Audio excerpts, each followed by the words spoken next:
सुखदेव जी महाराज समझा करके कहने लगे, हे राजन परीक्षित, जब शर्मिष्ठा और देवयानी ये गुरु शुक्राचार्य जी के पास में खड़ी हैं, क्योंकि शर्मिष्ठा जो वृष परिवार की लड़की थी, देवयानी को ये कुएं में डाल आई थी, तो महाराज अयाति ने से बचाकर देवयानी को अयाति ने बचाया। और जब बचाया तो देवयानी ने कहा कि आप हमारे साथ में शादी करिए। महाराज अयाति ने जवाब दिया कि आप और हम एक दूसरे को जानते नहीं हैं, फिर हम तुम्हारे साथ में शादी कैसे कर लेंगे। सारी बात महाराज देवयानी ने बताई है। महाराज अयाति को जवाब दियो कि आपने जब मुझे कुएं से बाहर निकाला तो तुमने मेरा हाथ पकड़ लिया, और हमारी कुल की यही एक रीति है कि जो एक बार लड़की का हाथ पकड़ लेता है वही उसके जीवन का साथी बनता है। तो आपने हमारा जो हाथ पकड़ा तो आप ही हमारे जीवन के साथी हैं, आप हमारे साथ में शादी कीजिए। अयाति ने जवाब दिया कि शादी हम कर लेंगे, जाकर के अपने पिता से कहो। लौट करके देवयानी ने गुरु शुक्राचार्य जी को सारी बात बताई कि मेरे साथ में क्या हुआ था। जब वृषभर्वा को ये बात पता चली है कि मेरी बेटी ने ये सब किया है, तो वृषभर्वा ने जवाब दिया कि देवयानी तू हमारी बेटी को जो भी सजा देना चाहेगी मुझे मंजूर है। तो देवयानी ने जवाब दिया, वैसे तो सजा कुछ भी नहीं है, लेकिन हमारी जहाँ पर शादी होगी तुम्हारी बेटी हमारी दासी बन करके जाएगी। विश्वकर्मा ने कहा ठीक है, जैसी तेरी इच्छा। जब ये बात शर्मिष्ठा को पता चली कि देवयानी मुझे अपनी दासी बना करके ले जाएगी, तो अपने पिता से जवाब दियो, बोले पिताजी मैं एक राजा की बेटी हूँ, और भला एक ब्राह्मण की पुत्री के साथ में मैं दासी बन करके क्यों जाऊं, मैं नहीं जा सकती। तो महाराज वृषभर्वा ने जवाब दिया, बेटी जिसका तूने अपमान किया है वो हमारे गुरु हैं, और वो हमारे गुरु की पुत्री है, और हम अपने गुरु का अपमान किसी भी हालत में नहीं देख सकते। जैसा तूने किया है तुझे वैसा भरना पड़ेगा, इसलिए तुझे देवयानी के साथ में जाना पड़ेगा। आज अयाति शादी करने के लिए आई। महाराज शुक्राचार्य जी ने अपनी बेटी की शादी की, भली भांति से अच्छे से शादी की। लेकिन जब शादी की उस वक्त महाराज गुरु शुक्राचार्य जी ने अयाति से एक बात कही, बोले अयाति हम अपनी बेटी की शादी तुम्हारे साथ में कर रहे हैं, और ये हमारे शिष्य वृषभर्वा की बेटी जो शर्मिष्ठा है ये दासी के रूप में जाएगी। लेकिन आप एक बात का ध्यान रखें, आप इसे कभी भी अपनी आंखों से देखेंगे नहीं, कोई हंसी मजाक नहीं करेंगे, इसके साथ कभी भी किसी भी चीज की इच्छा जाहिर नहीं करेंगे। महाराज अयाति ने वचन दिया, जवाब दिया कि मैं देवयानी के अलावा शर्मिष्ठा को कभी भी नहीं देखूंगा।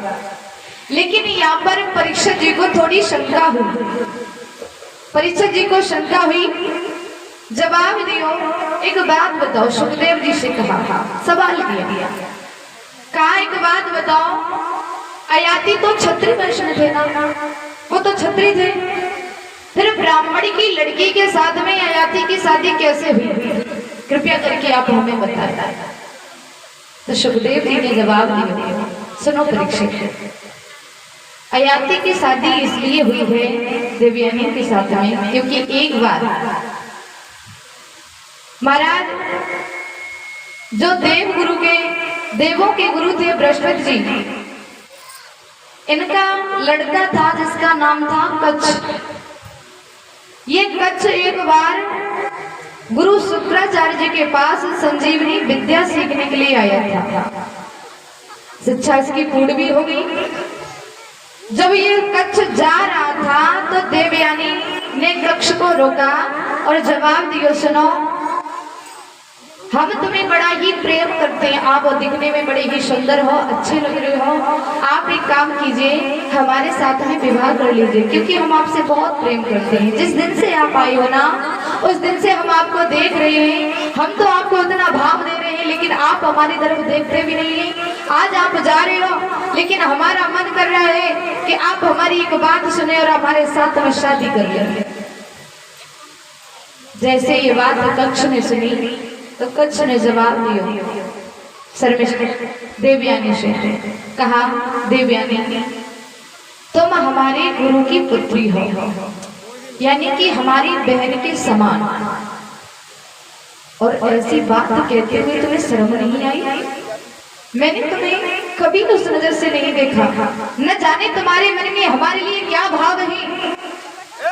मैंने कभी तुम्हें किसी के रूप में नहीं देखा, केवल देखा तो अपनी बहन के रूप में देखा। देवयानी हमें क्षमा करना, हम तुम्हारे साथ में शादी नहीं करेंगे। जैसे ये बात कक्ष ने कही तो देवयानी को क्रोध आ गया। जवाब दियो, अगर आप हमारे साथ में शादी नहीं करेंगे तो जाओ, मैं भी तुम्हें श्राप देती हूँ कि मेरे पिता की दी हुई शिक्षा तुम्हारी कभी काम नहीं आएगी। जैसे जब बात कही तो महाराज कक्ष को भी क्रोध आ गया। जवाब दियो, हमारी मेहनत पर तूने पानी फेर दिया है देवयानी। तूने मुझे श्राप दिया है कि तेरे पिता की दी शिक्षा हमारी कोई काम नहीं आएगी, तो जा, मैं भी तुझे श्राप देता हूँ कि तेरी शादी कभी भी ब्राह्मण कुल में नहीं होगी, बल्कि एक क्षत्रिय वंश में होगी। महाराज सुखदेव जी ने समझायो है परीक्षित जी को कि ये कक्ष ने श्राप दिया था, इस वजह से देवयानी की शादी अयाति के साथ में हुई। अब इधर अयाति देवयानी को लेकर के आई, अपने महलों में रहने लगे। शर्मिष्ठा के लिए अलग महल बनवा दिया और देवयानी के लिए दूसरा महल बनवा दिया। दोनों बहनें आपस में रह रही हैं अलग अलग महलों में। कुछ समय के बाद महाराज देवयानी के गर्भ से 2 बालकों ने जन्म लिया। धीरे धीरे और समय व्यतीत होता चला गया। एक दिन की बात है कि अयाति शर्मिष्ठा के महलों से होकर के गुजर रहे थे, तो शर्मिष्ठा ने अयाति को इशारा देकर के पास में बुलाया। जवाब दियो महाराज, जिस दिन से मैं आई हूँ उस दिन से आप न तो हमारे पास आते हो, न हमें कुछ पूछते हो। एक बात मुझे बताओ, आप जैसे लड़के की शादी होती है बुजुर्गों, शर्मिष्ठा ने जवाब दिया कि जैसे लड़के की शादी होती है तो लड़के की शादी में दान दहेज मिलता है, वो दहेज किसका होता है? जवाब दिया, दहेज तो दूल्हे का होता है। बोले तो फिर हम भी तो दहेज में आए हैं। आप हमारे पास कभी आए? आपने हमसे कभी पूछा कि मेरी इच्छाएं क्या है? मैं भी एक लड़की हूँ, मैं भी अपनी जिंदगी जीना चाहती हूँ। आपने हमसे कभी पूछा कि मैं किस तरीके से रह रही हूँ यहाँ पर? अयाति के लिए कहना क्या चाहती हूँ? शर्मिष्ठा ने कहा, मेरे साथ में शादी कर लीजिए, हम आपके साथ रहना चाहते हैं। महाराज अयाति ने शर्मिष्ठा के साथ में शादी कर ली। समय आने पर महाराज शर्मिष्ठा के आंगन में 3 बालक खेलने लगे। जब 3 बालक हो गए हैं शर्मिष्ठा के, इधर देवयानी ने देखा कि शर्मिष्ठा की तो अभी शादी भी नहीं हुई है, फिर इसके 3 बालक आंगन में खेल रही है, बालक कहां से आए? तो अयाति को पास में बुलाया। जवाब दियो महाराज, एक बात बताओ, शर्मिष्ठा ने अभी शादी नहीं की, फिर उसके साथ उसके घर में ये 3 बालक किसके खेल रहे हैं? तो महाराज अयाति ने सारा हाल बताया। जवाब दिया, ये पुत्र मेरे ही है, मैंने शादी कर ली है शर्मिष्ठा के साथ। जैसे ये बात कही देवयानी को क्रोध आ गया और अपना महाराज सामान पैक करो और गुरु शुक्राचार्य जी के पास पहुंचे। जवाब दिया, हम तुम्हारे साथ नहीं रहेंगे। याद करो वो दिन जब मेरे पिता ने तुमसे ये कहा था कि आप शर्मिष्ठा की तरफ आंख उठा करके भी नहीं देखेंगे। अरे आंख उठाने की देखने की तो बात छोड़ो, उसके आंगन में 3 बालक खेल रहे हैं। आपने हमें धोखा दिया है और ऐसे धोखेबाज इंसान के साथ हम रहना नहीं चाहते। देवयानी को अयाति ने बहुत रोका, लेकिन देवयानी नहीं रुकी। जाकर के गुरु शुक्राचार्य को सारी बात बताई। पीछे से अयाति भी पहुंच गई। अयाति को गुरु शुक्राचार्य जी ने देखा, जवाब दियो, मैंने आपसे कहा था कि आप दासी से, यानी कि शर्मिष्ठा जो दासी के रूप में गई, आप उस दासी को आप उठा करके भी नहीं देखेंगे, लेकिन आपके घर में उस लड़की के कोख से 3 बालक खेल रहे हैं। तुमने मुझे और मेरी बेटी को धोखा दिया है। जाओ, मैं तुम्हें श्राप देता हूँ अयाति कि जिस यौवन के मद में आपने मेरी बेटी को भुलाया, जाओ तुम पर आज ही बुढ़ापा आ जाए। ये श्राप गुरु शुक्राचार्य जी ने दे दिया और जैसे ही श्राप मिला तो अयाति वृद्ध हो जाते हैं। और जब वृद्ध हुए, अयाति ने जवाब दिया, महाराज आपने श्राप तो मुझे दे दिया, लेकिन अभी मेरी कोई उम्र नहीं थी जो आपने श्राप दे दिया। देवयानी ने भी कहा कि पिताजी मैंने आपसे श्राप देने के लिए नहीं कहा था। अरे मैंने तो थोड़ा डराने और धमकाने के लिए कहा था, आपने श्राप दे दिया, मेरी जिंदगी कैसे कटेगी। पति पत्नी में झगड़ा होता है, लेकिन इसका मतलब ये नहीं है पिताजी कि मेरे पति बूढ़े हो जाए। मैं तो अभी जवान हूँ और आपने मेरे पति को बूढ़ा कर दिया। तो महाराज गुरु शुक्राचार्य ने जवाब दिया कि पुण्य ठीक हो सकते हैं। इनके 5 पुत्र हैं, 2 तुम्हारे और 2 शर्मिष्ठा के। इनके 5 पुत्र हैं। अगर 5 पुत्रों में से कोई एक पुत्र अपनी जवानी दे दे और इनका बुढ़ापा ले ले तो ये पुण्य ठीक हो सकते हैं। महाराज अयाति 5 पुत्रों के पास गए। 4 पुत्रों ने मना कर दिया। जो सबसे छोटा बेटा था, जिसका नाम था दुर्वसु, उसने कहा कि पिताजी हम अपनी जवानी आपको देते हैं, क्योंकि आपसे ही मुझे जवानी मिली है और आपसे ही बुढ़ापा मिलेगा, तो इसलिए आप हमारी जवानी रख लीजिए। दुर्वसु ने अपनी जवानी दी और महाराज अयाति का बुढ़ापा लिया। थोड़े समय तक महाराज अयाति अपनी जवानी को रानी अयाति के साथ में रहते हैं।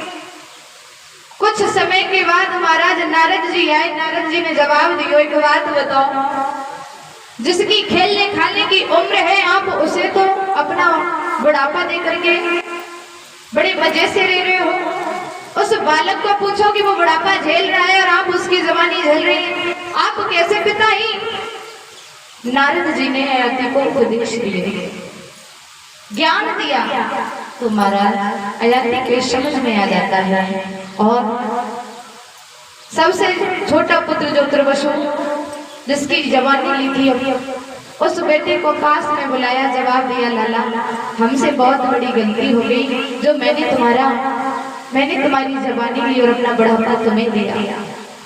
आज हम आपकी जवानी आपको वापस करते हैं और अपना बुढ़ापा हम वापस लेते हैं। आप हमारा बुढ़ापा हमें दीजिए और अपनी जवानी वापस लीजिए। महाराज अयाति ने अपनी जवानी दी, बुढ़ापा वापस लिया। छोटे बेटे को राजा बना करके महाराज ये जंगल में भजन करने के लिए चले जाते हैं। इन्हीं की 56वीं पीढ़ी में एक उग्रसेन नाम के राजा हुए। बोलिए गोविंद भगवान की। इन्हीं की 56वीं पीढ़ी में उग्रसेन नाम के एक राजा हुए, जिनका विवाह रानी पवन रेखा के साथ में होता है। जब रानी पवन रेखा के साथ में विवाह हुआ, थोड़ा समय व्यतीत होता चला गया, लेकिन थोड़ी सी कमी महाराज उग्रसेन के ऊपर भी आई, दुख। और महाराज दुख एक ऐसी चीज है, इस दुख ने कभी किसी को नहीं बख्शा। भगवान श्री राम को भी नहीं छोड़ा, उन्हें 14 वर्ष तक वन में रहना पड़ा। तो हम और आप मामूली से इंसान हैं। ये सुख और दुख संसार के वो नदिया के किनारे ही, कभी सुख आता है कभी दुख आता है। जब दुख आता है तो महाराज हम और आप कहते हैं कि भगवान हमने ऐसे कौन से कर्म करे जो तू आज हमें ये दिन दिखाई देते, जो आज हमें ये दिन देखने के लिए मिल रहे हैं। और जब हमारे ऊपर सुख आता है तो भगवान को भूल जाते हैं, क्योंकि कहते हैं दुख में सुमिरन सब करे और सुख में करे न कोई, और जो सुख में सुमिरन करे तो दुख का एक हो। हाँ। आज के संसार में कोई भी ऐसा व्यक्ति नहीं है जो दुखी न हो। किसी के पास ज्यादा धन है तो वो अपने धन से दुखी है, किसी के पास गरीबी है तो बेचारा अपनी गरीबी में दुखी है, किसी का ज्यादा सम्मान हो रहा है तो वो सम्मान से दुखी है, और किसी का ज्यादा अपमान हो रहा है तो वो अपने अपमान से दुखी है। किसी के कोई अपनी संतान के लिए दुखी है तो किसी के संतान नहीं है वो उसके लिए दुखी है। मतलब भगवान ने सर्व सुख किसी को भी नहीं दिया। और महाराज और कृष्ण के ऊपर भी संतान का दुख था, इनके कोई संतान नहीं थी। एक कवि कहता है भैया,